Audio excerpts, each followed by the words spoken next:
Maurice is becoming an older member of our club. He's one of the older members. And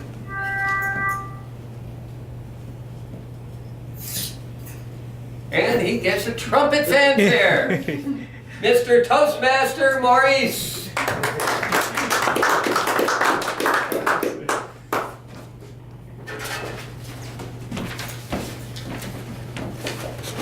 Good evening, fellow Toastmasters.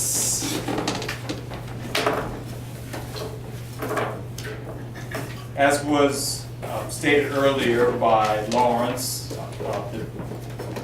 the people were given their positions for tonight, and we'll just do a quick review of those positions, starting with Tammy, the grammarian.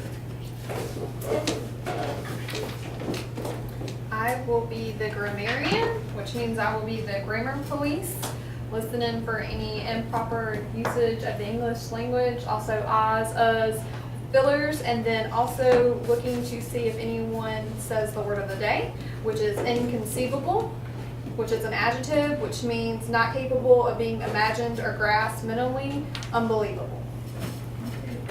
Okay, and then our timer, which will be Julius for tonight.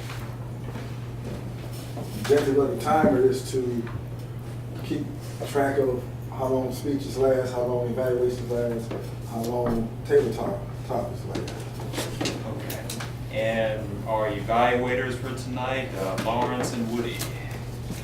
Okay, as general evaluator, my job is to evaluate the entire meeting and make sure that everything goes along on schedule. And then as an evaluator of a speech, I will follow the guidelines in the manual for this speech, and that's what the evaluators do. All right. Okay. If there's nothing else, and I would find it to be inconceivable that this meeting wouldn't go according to the agenda. Now, without further ado, we'll go to our first speaker. Our first speaker for tonight is John Griswold, and the title of his speech is "The World's Smallest Ruler."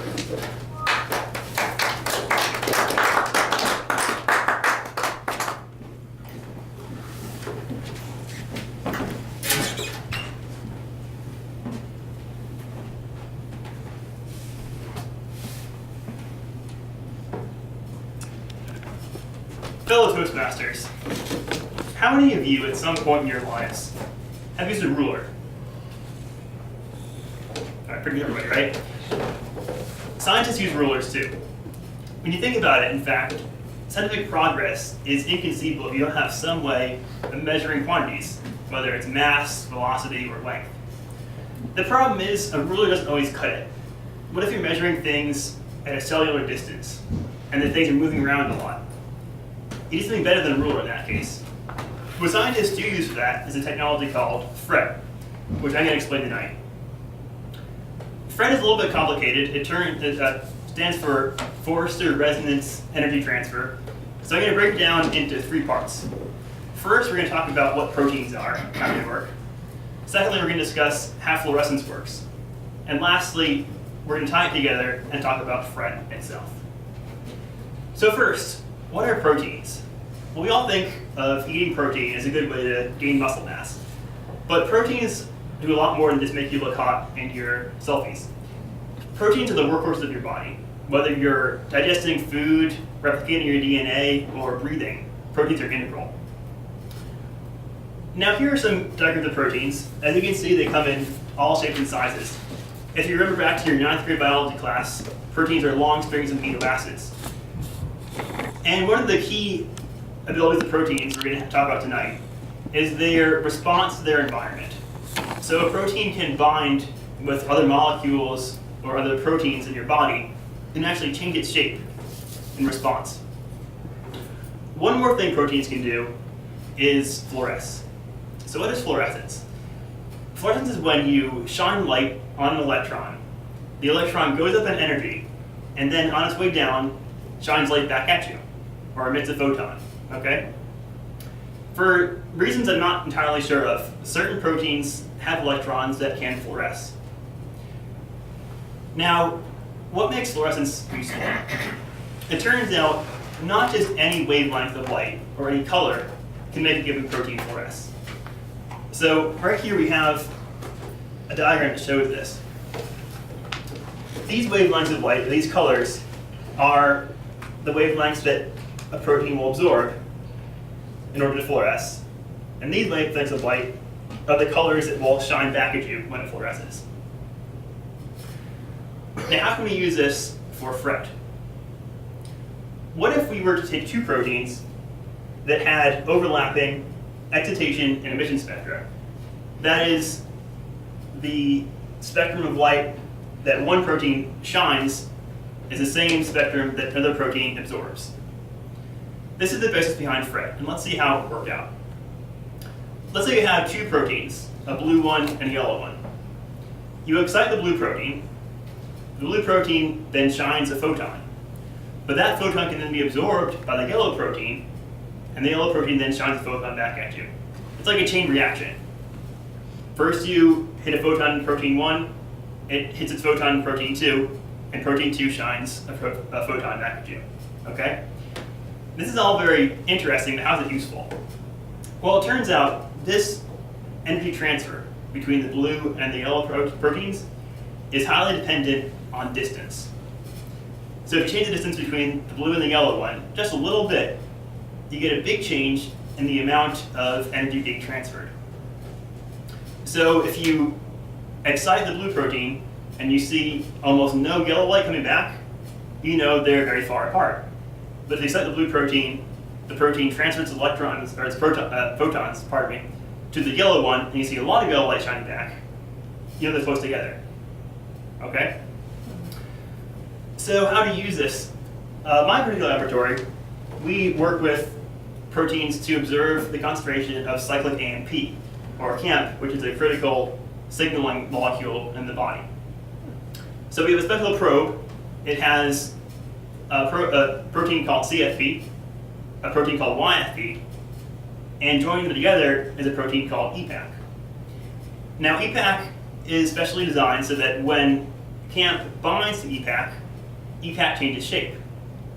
Now if no CAMP is bound to EPAC, CFP and YFP are far apart, and you get very little FRET taking place, very little energy transfer. But if CAMP is bound to EPAC, they can close together. And you can see that the transfer is taking place between the two proteins. Now there are thousands of different experiments that have been conducted and thousands of papers that have used FRET, so I can't go into all of them, unfortunately. But I hope this speech has given you a general idea of it, and I hope you find it as cool as I do. Mr. Toastmaster.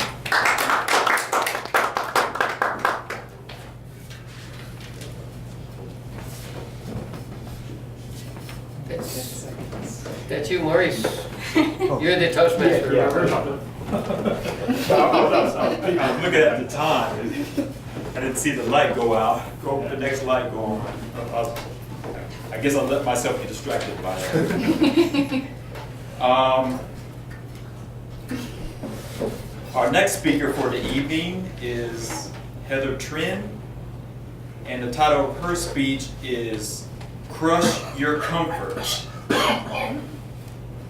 So, fellow Toastmasters, we present Heather Trin.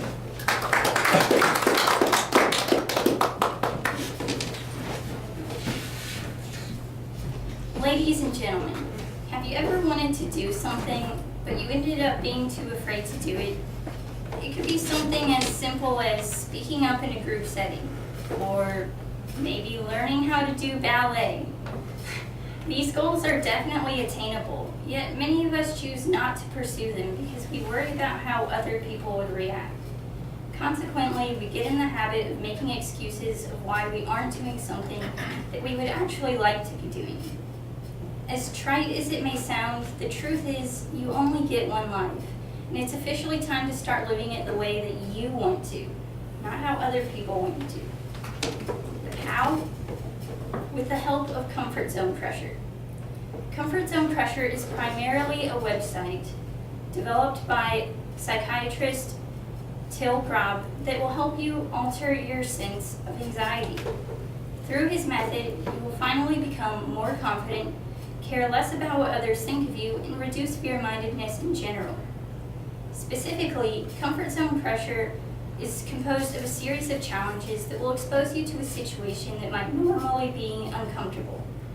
For example, the first challenge is to lay down on the ground in a public place like a mall for 30 seconds. Though this idea sounds a little silly, doing challenges like this proves to reduce associated anxiety and increase self-confidence. And when I say associated anxiety, I'm not saying that next time you want to lay down somewhere, you'll suddenly be less afraid to.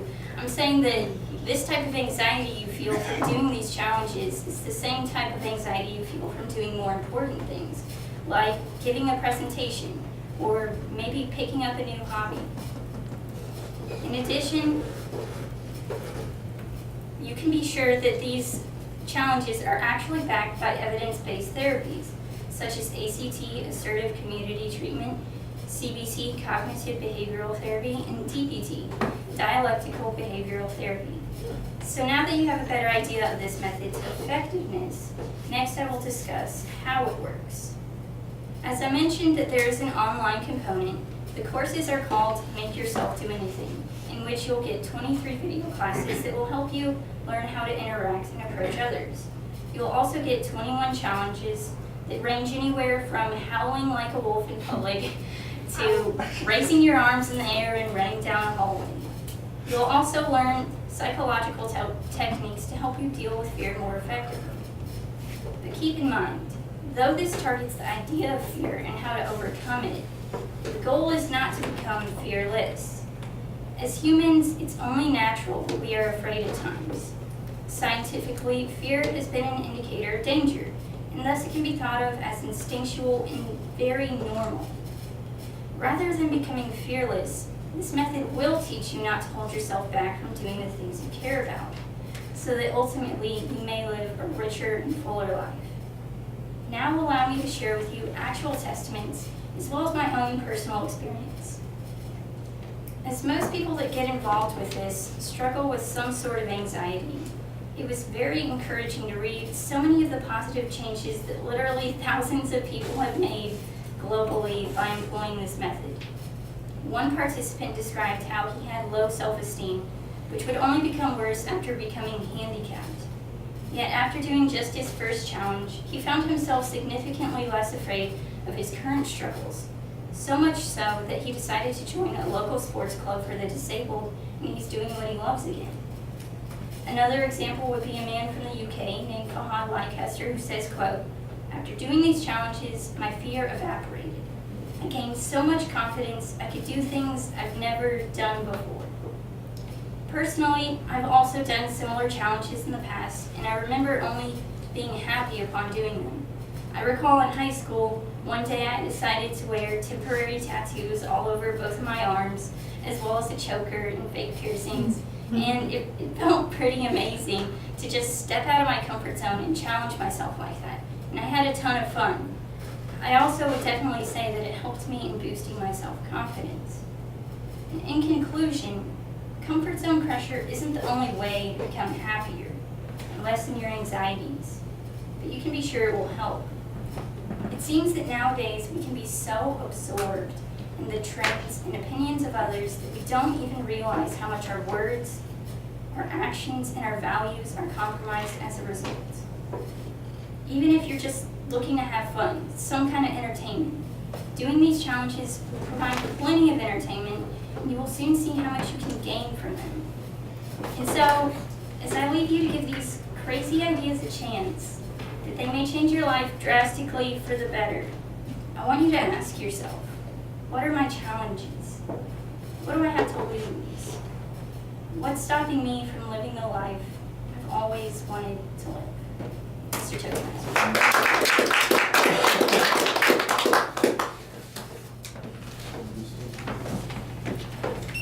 All right, thank you, Dare. Now we'll go, the next item on our agenda is table topics. And leading our table topics will be Mr. Brett Dungan.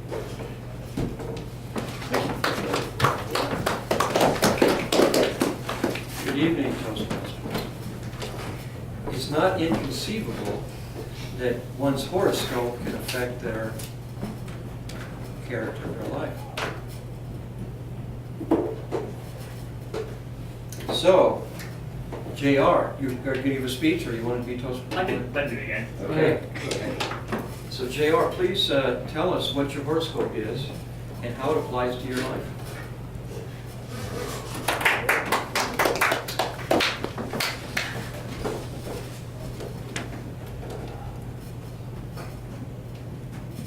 Mr. College Master, this is a very tough question for me because I don't know my horoscope. Does anybody know what June is? June 10th? Gemini. Gemini? Gemini, all right. I don't know what that means, but Twin. twins, okay. Well, I don't have any twins. It doesn't work. I don't really follow it because I don't think it's real.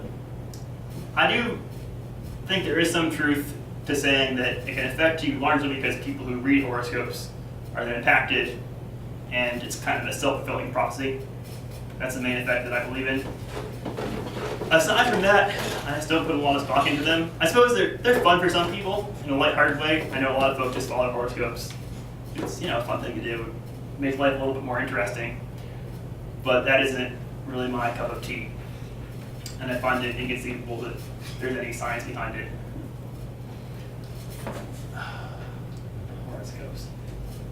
I don't believe the stars affect your life. I would like to learn more about their scientific properties. Even though as a physics major, I didn't really take any astronomy classes to learn enough about how stars are formed or how the universe functions. So I did read a book by Neil deGrasse Tyson this past Christmas break, and I hope to do a lot more of that. So that is my main interest in the stars, Mr. Hawkins.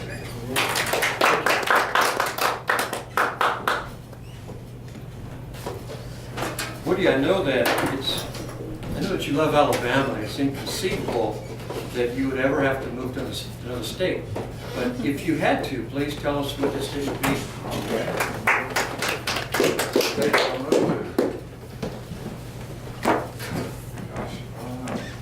I guess I'd like to move to Hawaii. Why not? It's probably one of the most expensive states in the United States, but it just seems like it'd be a great place to live. It's surrounded by water, a lot to do. I don't know my occupation. I don't know if there's any IT jobs there, but I would love to live in Hawaii. Seems like everything be so laid back. You got beaches everywhere. You got surfing. I guess you got girls running around in bikinis. So Hawaii seems like a fun place to live, and totally different than Alabama. So I'd like to give Hawaii a try. Thanks, sir. While I was driving here today, it was really inconceivable that, we would have 80-degree temperatures so early in the year. Tammy, would you please tell us what your favorite season is and why?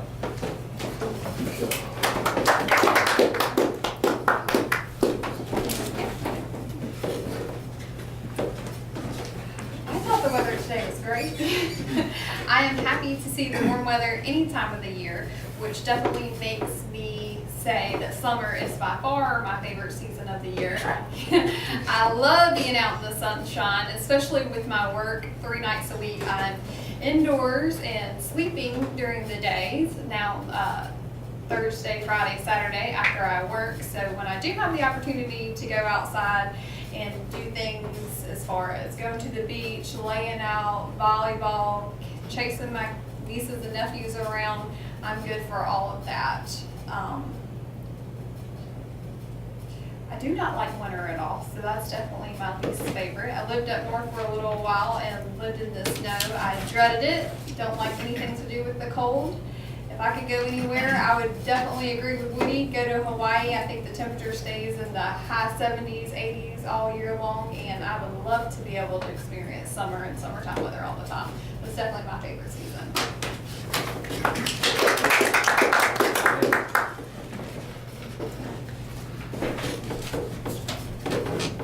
Julius, it's told you don't have, if you wouldn't have a hobby, please tell us what it is.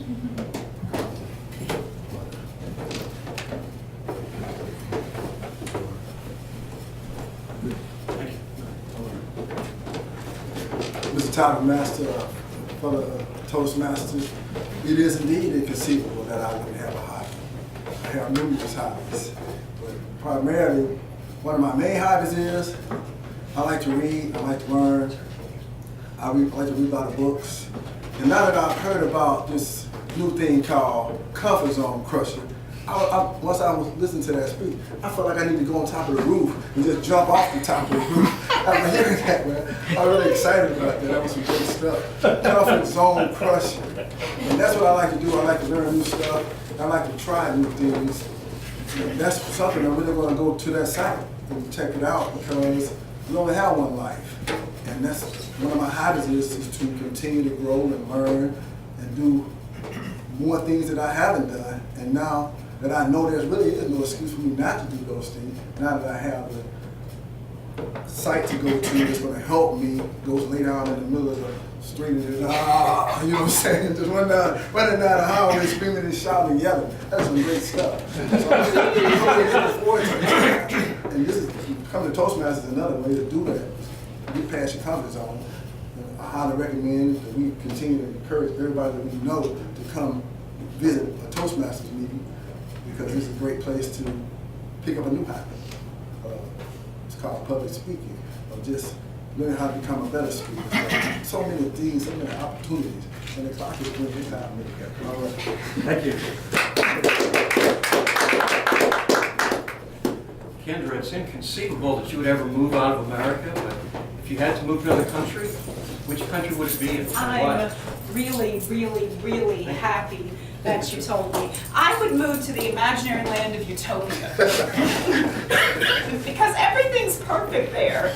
Everything's perfect. They don't even value money above rocks and stones and brick and everything. Wouldn't that just be so wonderful? Wouldn't it be awesome to actually be able to walk around where there's no greed, no hatred, nobody's better than anybody else or anything like that? I mean, I think that would just be an awesome place to be. The problem is, though, I don't think it really exists. So in order to move to the imaginary land of Utopia, what would I have to do? I would have to do something that involved changing maybe space or time, which would probably not work, but it would be a very interesting thing to do. It would be totally inconceivable, I think, for me to get to Utopia. However, you know, I could play around with it, maybe learn some math and stuff in the process of trying to change the physical composition and the natural laws of the world, or even change the laws of human nature, which I think are all, I think it's as inconceivable to change one as it is another. However, I think it would be interesting if I could find a place like Utopia. You know, a lot of people have tried to invent Utopia, and it really turned out pretty badly. Like, for instance, the communists and stuff, and I'm stopping. Thank you. Mr. Toastmaster, even though it's inconceivable, we've exhausted all the topics. And I'd like to turn the lecture over to you.